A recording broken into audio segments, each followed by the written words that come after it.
감사합니다. 하나님 말씀 같이 보십니다. 신약 성경 마가복음 7장 14절에서 23절까지입니다.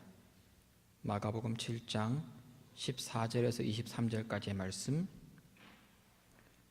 표준세 번역 앞에 보여집니다. 같이 14절에서 23절까지 같이 읽겠습니다.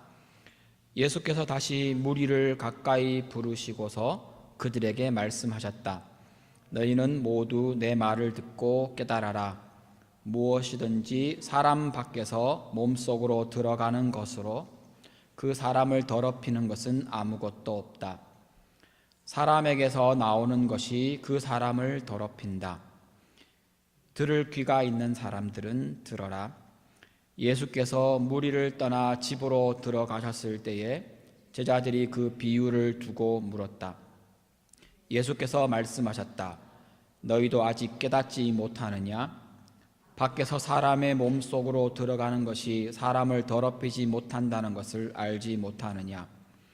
밖에서 몸속으로 들어가는 것은 무엇이든지 사람의 마음속으로 들어가지 않고 뱃속으로 들어가서 뒤로 나가기 때문이다. 예수님께서는 이런 말씀으로 모든 음식은 깨끗하다고 하셨다. 또 그들에게 말씀하셨다. 사람에게서 나오는 것, 그것이 사람을 더럽힌다. 나쁜 생각은 사람의 마음에서 나오는데 곧 음행과 도둑질과 살인과 간음과 탐욕과 악의와 사기와 방탕과 악한 시선과 모독과 교만과 어리석음이다. 이런 악한 것이 모두 속에서 나와서 사람을 더럽힌다. 아멘. 2009년도 10월로 기억합니다.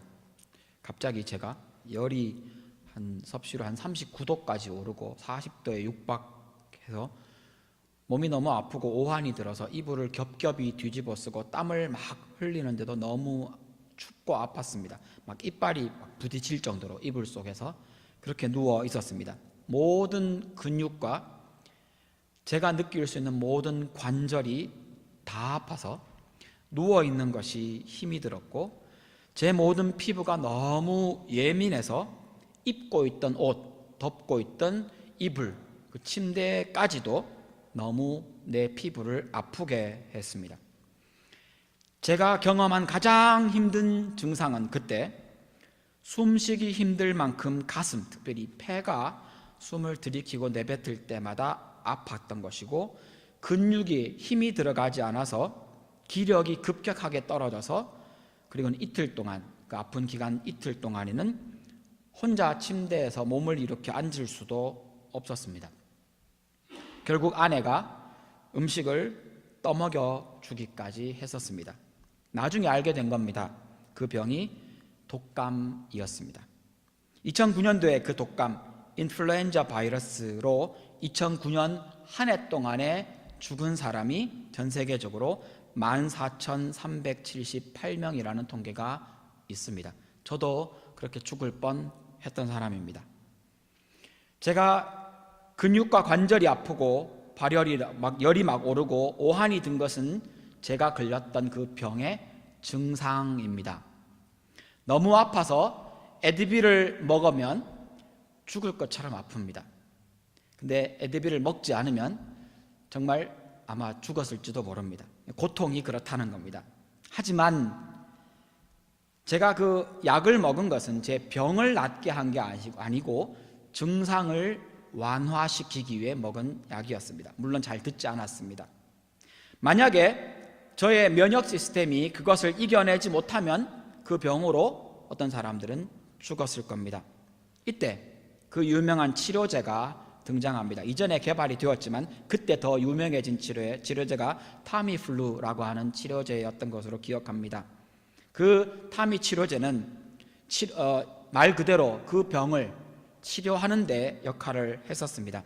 특별히 바이러스가 숙주세포에서 그 다음 세포로 전염되는 그 과정에서, 저는 자세한 메커니즘은 잘 모릅니다. 그 과정에서 개입해서 그 전염을 막아주는 작용을 했다고 합니다. 그래서 발병 초기에 이 약을 먹으면 더 효과적으로 그 병이 치료되었던 겁니다. 에드빌과 타미플루의 차이입니다. 하나는 증상에 작용하는 것이고 하나는 그 병 자체에 작용하는 약입니다. 독감의 증상이 있기 때문에 제가 독감에 걸린 줄 알게 되었습니다. 그러나 순서를 따지면 그 증상이 먼저가 아니라 제가 그 독감에 걸렸다, 감염되었다라는 것이 먼저이고, 근데 제가 모릅니다. 잠복기가 있으니까요. 증상이 나오고서야 비로소 저는 압니다. 아, 내가 독감에 걸렸구나. 더 정확하게 하려면 검사를 할 수도 있을 겁니다. 근데 분명한 건 병이 먼저 그 사람에게 걸리고 그 다음에 증상이 나옵니다. 증상이 나올 때 사람들은 그것을 인지하고 아, 병에 걸렸구나 라고 말을 하게 됩니다. 이와 같이 우리가 죄의 행동을 했기 때문에 죄인이 되는 것이 아니라는 겁니다. 세상은 이렇게 말합니다. 네가 나쁜 짓 했으니까 죄인. 이게 세상의 법이며 세상 사람들의 생각입니다. 도둑질 했으니까 죄인. 심지어는 도둑질 했지만 판사의 판결이 있기까지 죄인이 아닙니다. 세상의 기준은 그러합니다. 그런데 오늘 예수님이 하시는 이야기는 도둑질을 하고 거짓말을 하고 누구를 미워하고 나쁜 행동을 하고 욕설을 했기 때문에 죄인이 아니라 죄인이기 때문에 도둑질하고 죄인이기 때문에 거짓말하고 죄인이기 때문에 다른 사람을 미워하고 이미 벌써 죄인이기 때문에 나쁜 행동을 하게 된다는 겁니다. 14절을 보시면 예수님이 중요한 이야기를 하시려고 무리를 가까이 부르십니다. 이런 장면이 많지 않습니다. 특별히 중요한 이야기를 할 때 예수님이 불러 모으십니다. 이전에는 불러 모으지 않아도 많은 사람이 자기 필요에 의해서 예수님께 왔던 겁니다. 그리고는 이 말은 꼭 깨달아야 한다라고 당부까지 하십니다. 15절에 보니까 사람 몸 밖에서 몸 안으로 들어가는 것은 사람을 더럽히지 않는다고 말씀하십니다. 이 이야기의 배경은 바리새인들과 유대 전통에 따르면 음식을 먹을 때 손을 꼭 씻고 먹어야 한다라고 얘기합니다. 왜냐하면 위생적인 문제가 아니라 이건 거룩의 문제였습니다. 그 당시에 내가 지나다니면서 나도 모르게 어떤 부정한 것을 만졌을지 모르기 때문에 그 부정하게 된 이 손, 무엇인가 스쳤을지도 모르니까요. 그 손으로 음식을 먹으면 내가 더러워진다, 언클린해진다, 부정해진다 라고 생각했고 그것이 그들의 전통에 반영이 된 겁니다. 제자들이 손을 씻지 않고 음식을 먹는 것을 보고 비판하는 과정에서 이 이야기가 나온 겁니다. 어떤 음식을 먹으면 몸이 더러워진다는 유대인들, 특별히 바리새인들의 율법주의를 지금 지적하고 계십니다. 16절에 가면 오히려 사람 안에서 나오는 것이 그 사람을 더럽힌다고 예수님이 말씀해 주십니다. 즉 나를 더럽게 만드는 그것이 이미 내 속에 있었다는 겁니다. 내 속에 이미 있다가 그것을 내가 행동으로 옮길 때 그것이 나왔고 그래서 우리는 인식합니다. 내가 더러워졌다. 이것이 예수님이 말씀하시는 중요한 포인트입니다. 그래서 이 이야기를 하시면서 16절 뒷부분에 들을 귀 있는 사람은 들어라 라고 덧붙이십니다. 거기 이렇게 괄호가 붙어있는 이유는 어떤 사본에는 요 단어가, 요 문장이 없습니다. 사본 얘기가 나왔으니까 이게 사족처럼 될 수도 있지만 한번 언급하고 넘어가겠습니다. 성경에 이렇게 괄호가 있거나 아까 묶음표처럼 큰 괄호가 있거나 이런 부분들은 성경에 어떤 성경 사본에는 많은 카피가 있으니까요. 그 사본에는 없지만 이 본문의 문맥을 이해하는 데 도움이 될 때 그리고 아주 오래된 고대 사본에서 이것을 적고 있을 때에는 이렇게 괄호를 붙여서 어떤 고대 사본에는 있고 어떤 고대 사본에는 없습니다라는 것을 표시해 준 겁니다.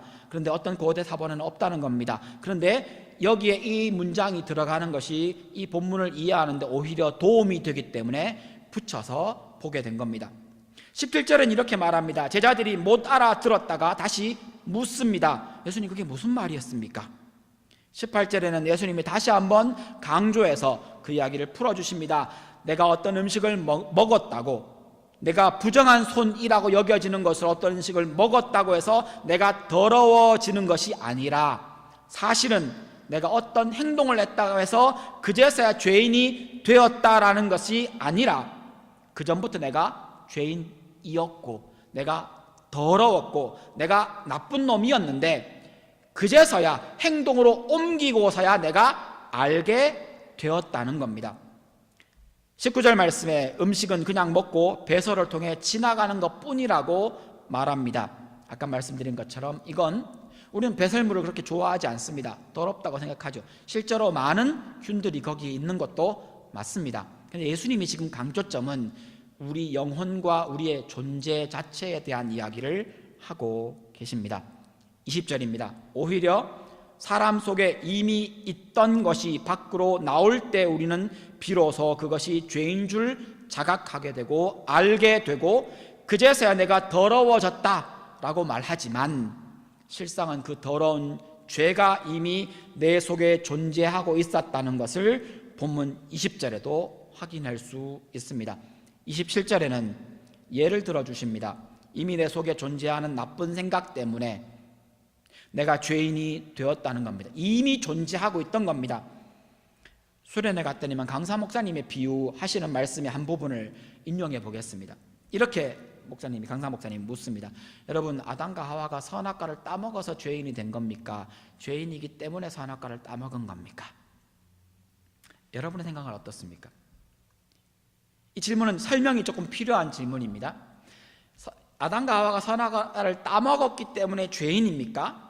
아니면 죄인이기 때문에 그 선악과를 따먹은 겁니까?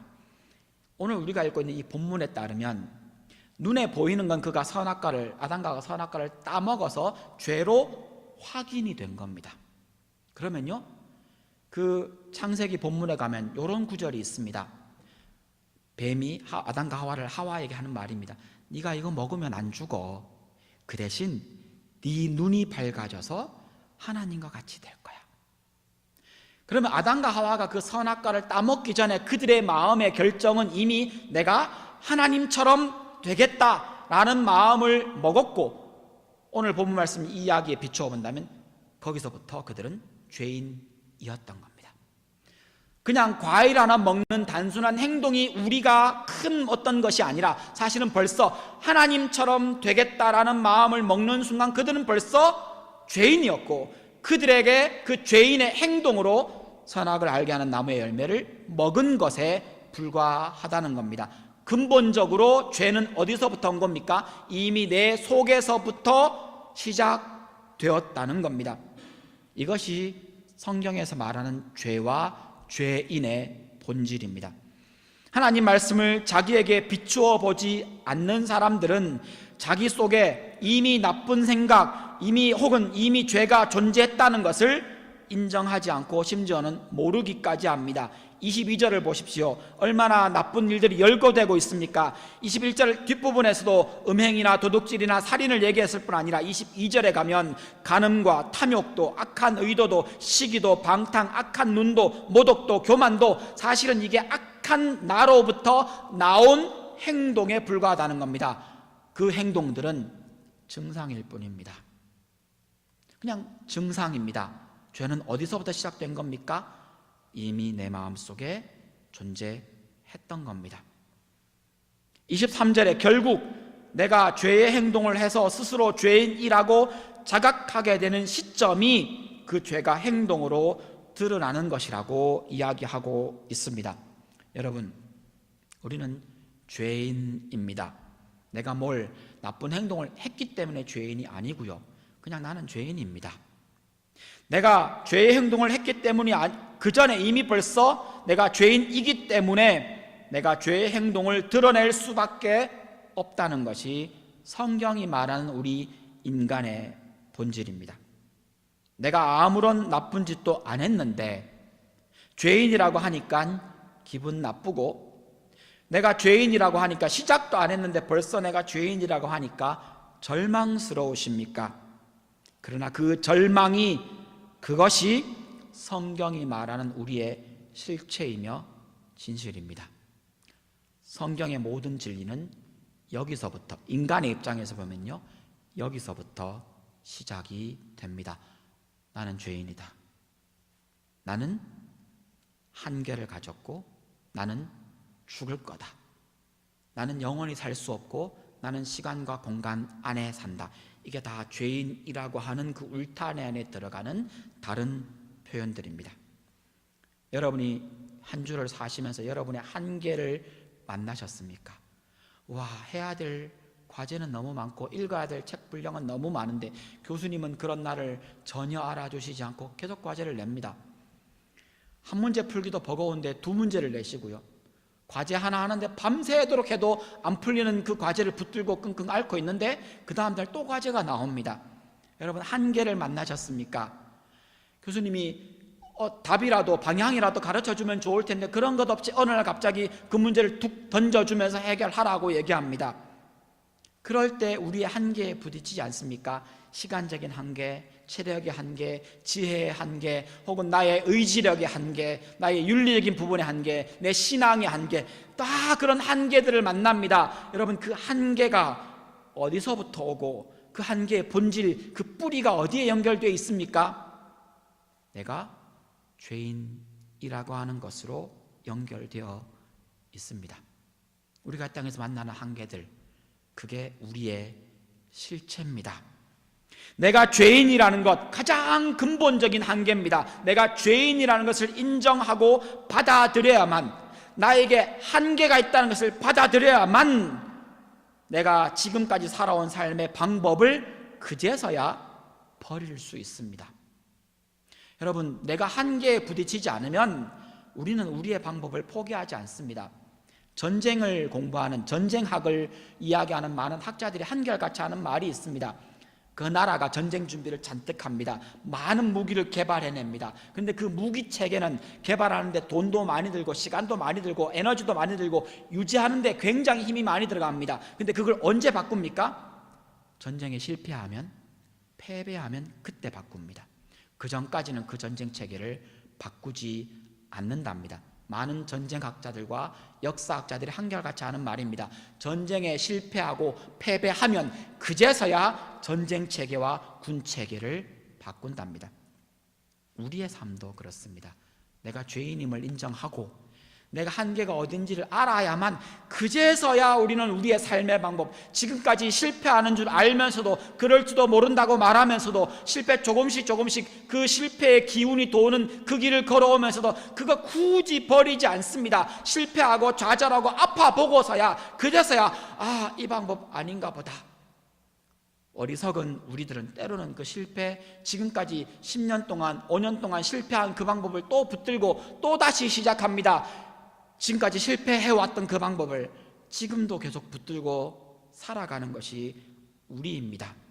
실패해봐야, 넘어져봐야, 한계를 만나봐야, 이거 아니구나, 울어봐야, 아파봐야, 거절당해봐야, 그것으로 수치를 당해봐야 우리는 그 방법을 그제서야 바꾸어야 하는가를 고민하는, 그제서야 그 일을 하는 우리는 그런 사람들입니다. 내가 죄인이라는 것을 철저하게 깊이 깨닫는 사람이 세상으로 향해 가던 내 삶을 등 돌려 하나님을 향한 삶으로 바꿀 수 있다는 겁니다. 지금까지 살아왔던 그 삶, 이거 아니구나, 그것이 그제서야 시작된다는 겁니다. 예수님이 그래서 예수님의 첫 메시지를 이렇게 전하십니다. 마가복음에 나오는 예수님의 첫 번째 메시지입니다. 때가 찼다. 하나님의 나라가 가까이 왔다. 그 다음에 뭐 하라는 겁니까? 회개하라. 복음을 믿어라. 왜 회개가 복음의 첫 부분에 들어가야 합니까? 왜 하나님 나라 백성이 되는데 회개가 그 앞문에, 그 문 앞에 자리를 잡고 거기를 지나지 않으면 하나님 나라 백성이 될 수 없는 겁니까? 회개라는 말은 돌이켜서 바꾼다는 뜻입니다. 왜 삶의 방향을 바꾸어야 합니까? 왜 내가 죄인이라는 것을 확인해야만 하나님 나라 백성이 될 수 있습니까? 왜 회개를 거쳐야만 복음을 받아들일 수 있습니까? 왜 회개라는 것이 우리 앞에 그렇게 피할 수 없는 반드시 지나가야 하는 자리입니까? 그것이 우리의 본질이기 때문입니다. 그걸 확인하지 않고서는 우리는 우리의 삶의 방법도 바꾸지 않고 우리는 우리의 고집도 꺾지 않습니다. 회개, 내가 죄인임을 깨닫지 않고서는 예수 그리스도의 십자가가 무슨 의미인지 받아들일 수 없다는 겁니다. 예수 믿고 난 다음에도 내가 죄인임을 스스로 끊임없이 확인하고 재확인하는 과정이 필요한 이유는 그래야만 내가 받은 구원이 은혜인 줄로 생각하기 때문입니다. 우리는 고매한 인격이 아닙니다. 은혜가 계속되면, 호의가 계속되면 권리인 줄 아는 사람들입니다. 다른 사람만 그런 게 아니고요, 내가 그런 사람들입니다. 내로남불이 남의 얘기가 아니고요, 내 얘기라는 겁니다. 내가 그런 사람인 겁니다. 내가 하면 연애고, 내가 하면 로맨스고, 다른 사람이 하면 불륜이라고 말하는 것, 그게 남의 얘기가 아니고요, 내가 그런 사람입니다. 내가 충분히 그럴 수 있는 200% 정확한 말입니다. 내가 그런 사람이라는 것을 알 때 신앙이 성장합니다. 그걸 모르면 예수 믿는다라고 고백해놓고 그의 삶을 내려놓지 않습니다. 내가 할 수 있다고 우깁니다. 하나님 앞에 자기를 의탁하지 않습니다. 내가 지금까지 해온 방법 괜찮았거든요. 그래서 그 방법을 계속 고집하게 된다는 겁니다. 회개 없는 믿음은 없고 회개 없는 구원은 없습니다. 내가 죄인이라는 그 절망이 새해 소망이 되는 순간입니다. 내가 죄인으로 드러나야만 예수 십자가가 은혜로 다가옵니다. 죄인으로 죄의 행동을 뿜어대는, 저희 집 고양이가 있는데 이 고양이가 계절이 바뀌면 지나가다가 이렇게 햇빛이 비치는 곳에 가면 털을 막 뿜어내요. 막 움직일 때마다 털이 푹푹. 그 모습을 보면서 와, 우리도 살면서 죄를 저렇게 뿜겠구나 하는 생각을 한 적이 있습니다. 스치고 지나가는 사람들 앞에 우리가 가지는 감정들, 행동들, 말들을 한번 생각해 보십시오. 우리는 죄를 퍽퍽 뿜고 다니는 사람들입니다. 나는 그런 사람입니다. 그런 우리에게 무슨 소망이 있겠습니까? 우리에게는 소망이 없습니다. 여러분, 그 소망을 내려놓는 것이 신앙입니다. 소망 없는 우리에게 예수 그리스도께서 십자가에 소망 없는 그 상태에 있을 때 죽으시고 그 죄를 용서해 주셨습니다. 아무리 노력해도, 아무리 애써도 우리는 의인이 될 수 없습니다. 갈라디아서의 얘기도 똑같은 이야기입니다. 여러분, 구원 얻고 난 다음에도 내가 막 착한 일을 해가지고 구원에 합당한 자격을 갖추겠다, 그게 다 허상이라는 겁니다. 내가 예수 믿고 난 다음에도 내가 조금 선하고 착하고 신앙생활 잘해서 저 사람한테 내가 좋은 사람으로 비춰줘야지, 그게 다 거짓말이라는 겁니다. 우리는 그럴 수 없습니다. 이게 절망이지 않습니까? 와, 그럼 나 할 거 아무것도 없는데요. 네, 거기가 신앙의 시작점입니다. 그래서 내려놓으라는 겁니다.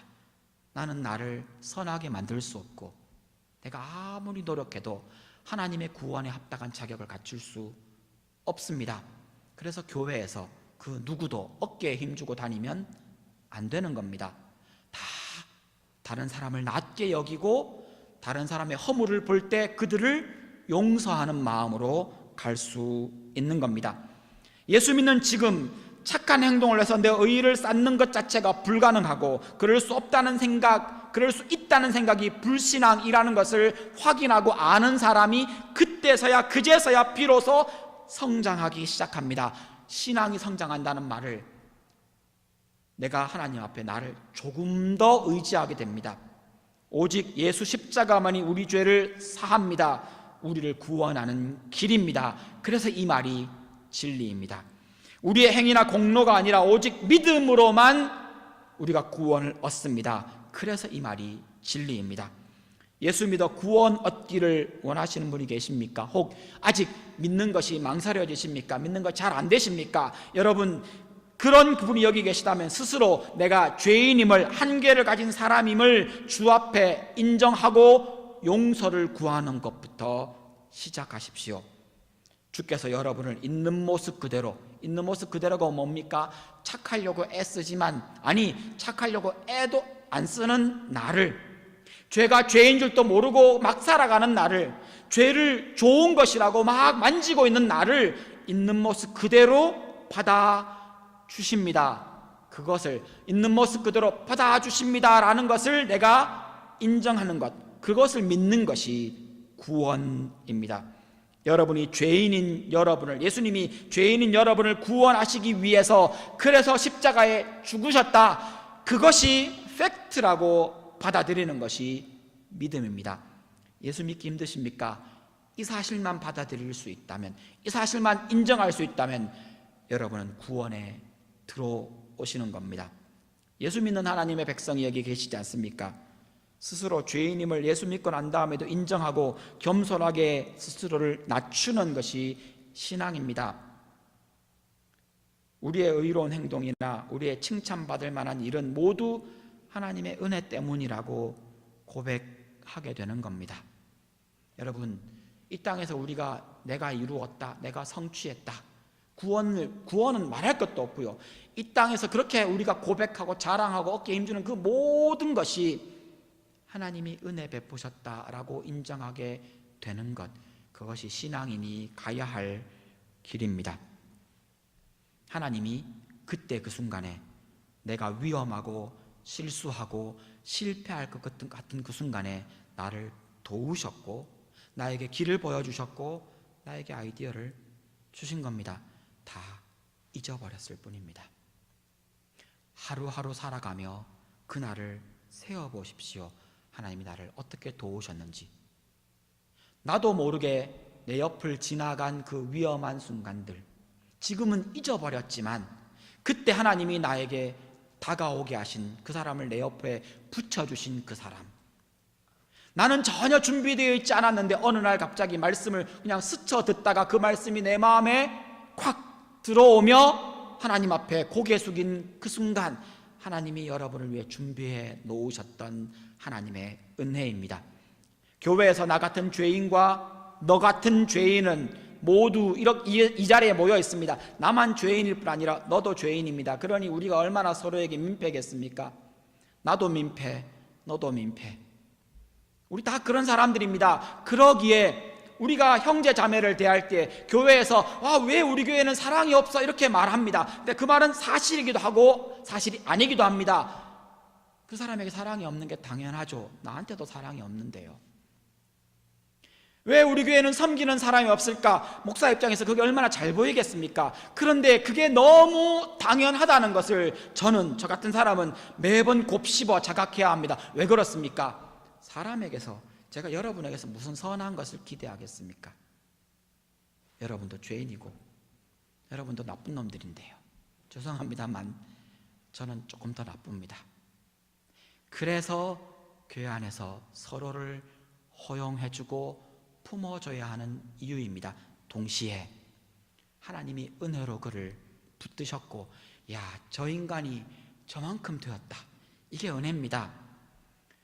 저 자기밖에 모르는 이기적인, 뼛속까지 이기적인 내가 교회 와서 이제 뭘 해요? 섬기기도 합니다. 그런 기회가 주어졌을 때 그래 뭐 좀 하지 라는 마음이 드셨습니까? 그게 하나님이 여러분을 인도하셔서 거기까지 데려오신 겁니다. 사람을 대할 때 그러기에 너도 죄인 나도 죄인, 너도 민폐 나도 민폐, 그래서 다른 사람을 대할 때 하나님이 그 사람을 대한 것처럼 마치 그 사람이 최고의 인격과 최고의 신앙 수준이 된 것처럼 그 사람을 대해줍니다. 집사님, 형제님, 자매님, 성도님, 그 사람이 그만큼 수준이 되어서가 아니고요, 우리는 나도 그렇고 너도 그렇다는 것을 알지만 하나님이 그 사람을 있는 모습 그대로 받아주셨기에